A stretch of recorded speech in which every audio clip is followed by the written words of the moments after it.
neighborhoods in Flint? Awesome. Anyone live on the east side? Cool. Anyone live on the north side? Awesome. Anyone live in a blighted neighborhood that's not on the north or east side? Alright. If you've been over in the neighborhoods that we're talking about, we have some very grave and serious challenges there. If you live in Flint, we have some very grave and serious challenges in this city. If you live in America or on Earth, we have some very grave and serious challenges that we need to be focusing on and we need to be addressing. Anyone that's from here, around here, or just been here long enough, you should all be pretty aware that Flint has always been on the leading edge of innovation for a long, long time. For most of the history of our city, we've been the innovators. We've been pushing things forward, playing with new ideas, trying new things, seeing if they work, failing, succeeding, and moving forward. And we've never, ever let it bring us down when we failed. It just kept going on. We lost that stuff. We've lost a lot of that stuff. Our people have been broken, our drive has been broken, our spirit's gone, and our hope's gone. How can we move forward as a city, and how can we recreate as a city without that hope and without that spirit? Well, it's easy to say it's lost when you drive through these neighborhoods, and when you live in these neighborhoods, or when you think about the state of our city. But it's not. It's really not there. It's just buried and it's hidden. It's in a different form. And its form is resilience. The people that are still out there, and the people that are living there, and the people that are not giving up and not moving away yet, they're resilient. And that's that passion, that's that form, and that's that drive that we can take and we can churn as a city, as a culture, and as a group of human beings together to help not only innovate our re-innovate and recreate our neighborhoods, but recreate our city, our country, and our planet. We're transferring from the industrial age into the educational, the green, the IT, the information age, whatever you want to call it. But we're transferring from a state of world where before 150 years ago, people had to work really, really hard. They made all this machina, all these machines to do all this work for us. And in the process, we didn't really realize the damage that we were impacting on the planet, or our culture, or our economic systems. All that is now starting to collide, come together to a point in history where we can't keep moving forward in the way that we were at the beginning of the industrial age. The challenge of our generation, my generation, Tommy's generation, your guys' generation, whatever generation you're from here, if you're alive on Earth right now, our challenge is to transition humanity in that. And this is Flint. If we've been on the innovation at the beginning of the last transition of age, let's be on the innovation at the beginning of this age. Me, as an activist resident of this city, I've seen a lot of people come and go, a lot of passion, a lot of hope, a lot of inspiration, a lot of creative, educated people. Maybe they didn't get a formal education here at this university or at any other university or at a community college. Maybe they just got it on some books or online or just talking to people. But I've seen a lot of really educated, really passionate, innovative people come through this city. And when I say come through, I mean come through. I mean they're here, they live here, they try, and they give up. They leave. They go to New York, they go to Seattle, they go to Chicago, sometimes they just go to Detroit, but they leave. We're losing the best base of residents and citizens, youth, middle-aged, old-age people that we have in the city. We're losing them, and we need to keep them. That's my intro to why this project is going on, why my project's going on, and what is going on. We have to start keeping these people. We have to come together as a community. I work with Peace Mountain Gardens, formerly more known as Kearsley Park Block Redevelopment Project, and we're attempting to take that idea, that passion, and bring the people together into a critical mass environment where we can work on those problems, where we can work on those solutions. So with that going on, we can hit so many different things at one time. Critical mass, for anyone that doesn't know, it's the idea of condensing a bunch of things together until they hit a breaking point, a critical point where something explosive, something amazing happens. So what we're doing, we're collecting artists, activists, environmentalists, educators, crafters, poets, writers, anyone with a positive attitude, a positive mind, and passion to actively work towards positive change in Flint. We want to help move the city forward. We want to help move it in either a green way or an artistic way or, I don't know, an educational way. And we're looking at what resources we have and how can we use those to get forward. One resource we have in the city is college. A lot of people don't know it, but we got more college kids in this city than Ann Arbor does. It's just a lot of them come and they go. They drive into the city, They get their education, they don't stop for gas, they don't stop for drinks, they don't stop for food, they don't stop for anything, and they leave. Well, if anyone hasn't noticed, the city's working on changing that. Right down here, we're building cultural places, we're building places where kids and college students want to hang out, where they want to have fun. So maybe at the end of that school day, they stay. And if you live in this city, that means money. That means money for our city, because that means there might be a job someday for you or for your children or someone you know or your neighbor working downtown, serving them food, or I don't know, making clothes for them or selling clothes or whatever it could be. You could be selling the car that they're going to buy someday when they get out of school or while they're in school. There's jobs, there's money in college kids, and we need to redevelop this city as a college city. We can't keep relying on industrialism, because industrialism is a dead age. I used to study and I used to work in robotics. That's what I did right after I got out of high school. I worked for General Motors making robots. So I'm very familiar with the idea of I can sit here and I can write a computer program and I can make some metal move around and I can put 500,000 people out of a job. Give me 20 years, I'll do it. It's easy. It's not so tough. What are those 500,000 people going to do? They're going to have to move into the educated sector. This is the challenge that we face as a planet as we move from industrialism to the green age, or whatever we want to call it, the intelligent age. Flint has college kids. We have innovation, they have passion, and we can use that and we can try and keep those people. So let's create a fun place for them.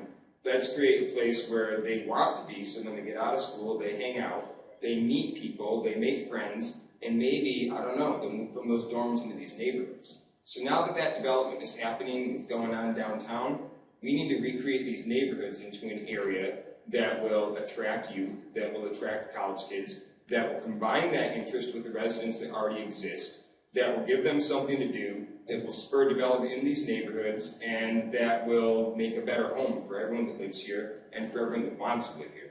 So instead of these people that we already have and these people that are coming into our city staying, getting passionate, and leaving, maybe we can keep something. And in my opinion, that's the only real bit of hope that we might have in keeping the city. And I survive on hope. I live it, I breathe it. I don't even really eat much. I just survive completely on hope. You know that's true. So hope is really important. Painting a picture of hope, painting a vision of hope, painting a plan of attack, an action plan, and how we can get there, and what it'll look like, and what it'll be, and understanding the dynamics of how we can change that plan as things go on is how we'll do that. This is part of that project.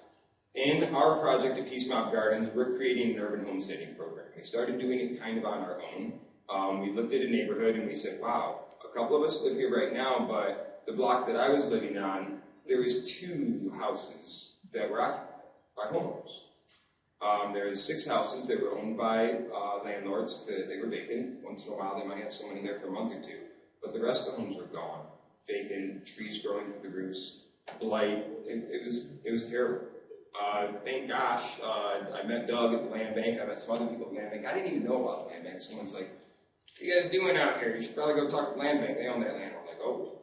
And so we went out and we talked to them. We learned about the great programs they have, and we started finding that we have power to do something through programs like this. And through that, now we've started to acquire more and more and more homes. A couple years ago, we had 2 homes up there. Okay, now we own 6 homes in a housing collective, and there's 2 homes that are being rented, and there's another 6 homes that are privately held that are not part of the collective. Altogether, we have close to almost 30 people living in a 4-block radius dedicated to try and change Flint. Now, when we're one person living in a neighborhood right over here, we're the only guy or the only girl for 4 blocks around trying to make a positive change, you feel isolated. You feel alone, and you feel like you can't do this. When you surround yourselves in a critical mass community of people with like minds and like attitudes of, hey, let's make a positive change, you feel invigorated. You feel like you have power. You feel like you can do something, and everywhere you look, when you're driving home from the gas station or from work or from school, there's people around and they're picking up shovels, they're picking up rakes, they got a paintbrush, they got a ladder out, they're re-roofing something, they're cutting down this dead tree that's been sitting there for 15 years, it's going to fall on that house right there. And they're doing something. It's really, really inspiring. When you get off work after working 40 hours, you're like, oh man, I'm going to tire, get back, turn this TV show on. Well, one of your neighbors is going to be like, hey, I just saw Phil drive home. Let's go get him. Let's go do something. And now you have people to keep you motivated and not let you fall into that easy lifestyle of neglect and abandonment and just letting the problems continue to exist. Because we can't afford to do that anymore. And I mean, some of us, we inherited this problem. Some of us, moved into this problem. Some of us, who knows how this problem happened, but we can't afford to do nothing about it anymore. We have to come together. Our urban housing program, our urban homesteading program that we're doing in Peace Mountain Gardens is trying to bring those people together, and it's working so far. I was brought into Neighborhoods Without Borders by Doug and Tommy and some other people that said, I don't know exactly what you guys are doing over there, but this is an area that was really abandoned, it's still kind of abandoned, but people are trying to buy houses in that area where no one wanted to before. What's going on over there? What are you guys doing? And I basically said to them what I just said to you, hope.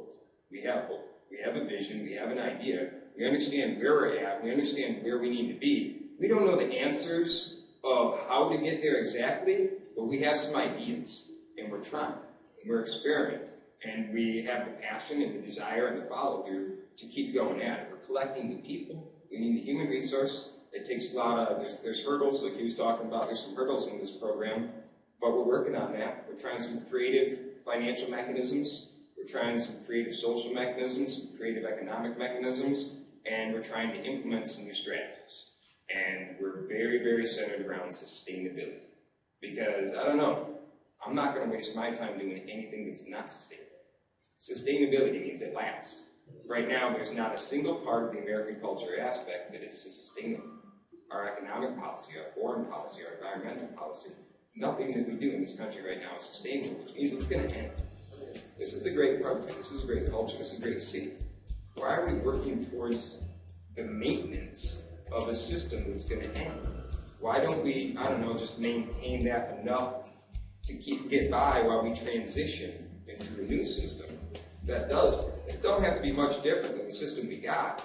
It needs some little tweaks. It needs a little bit different going on. So we're working on that. We're working on, anyone know what a democratic worker-owner business is? Democratic worker-owner business model? All right, so I'll give a quick example of that. We're working on establishing these over there. So we're creating a housing community. Now we got housing, so we need jobs. So we're going to work on that ourselves. In a democratic worker-owner business, instead of, say, this guy owns this pizza shop right here. Pizza shop brings in $250K net. He's got 5 employees, pays them $10,000. They do about 90% of the work. The owner of that business, he or she, pretty much makes a schedule and makes sure Gordon Foods drops off, the sauce and the dough and the cheese. But beyond that, they're not really doing anything that's a talent. They made some investment, which entitles them to that profit, entitles them to their own business model, entitles them to the freedom to run the business any way they want. But as opposed to a democratic worker-owner business, it doesn't have all the incentives for success that a democratic worker-owner model does. In a democratic worker-owner model, instead of having those 5 people doing most of the work and the one owner getting most of the profit, $200,000 profit in one guy's hands, $10,000 profit in 5 guys' hands each. Okay? In the democratic worker-owner model, they equally invest and they start that pizza business. Now they equally have a say of how that business is ran, and they equally get a share of the profits that come out of that business. So now, in Flint, you have 5 people living in a neighborhood making $10,000 working 40 hours a week. Throw them in a democratic worker-owner model, now you have 5 people living in a neighborhood working 40 hours a week making $50,000. It's quite a bit of improvement. Say you're an artist. I don't know if you guys know any artists, but they're very valuable people. Sometimes it seems like they can't really tie their shoes or know how to wake up in the morning or get anywhere to be on time. But they are valuable to our society. A revolution without art is no revolution at all. It's a replacement of one failed system with another. So we have to find a way that artists can have time for that. Well, I don't know, maybe you could grab it up. All right. So anyway, we're working on some new models there, and that's what we're doing over at Peace Mountain Gardens. If anyone hasn't been over there, please come. I can tell you all about it. It's lots of spieling. But that's why I'm here today, to try and give you guys a picture, an example of what's going on with the urban homesteading program. There's a bunch of people taking an abandoned area and saying, hey, no one's living here, no one's using this, let's fix this, let's do something. It's spurring hope and it's spurring imagination, it's spurring possibility in the communities around us, and the neighborhoods around us, and the people around us, and people all over the city are getting inspired by programs like these. And people want to start stuff like this in their neighborhoods. So this is one mechanism of change for Flint, and that's why I guess a little bit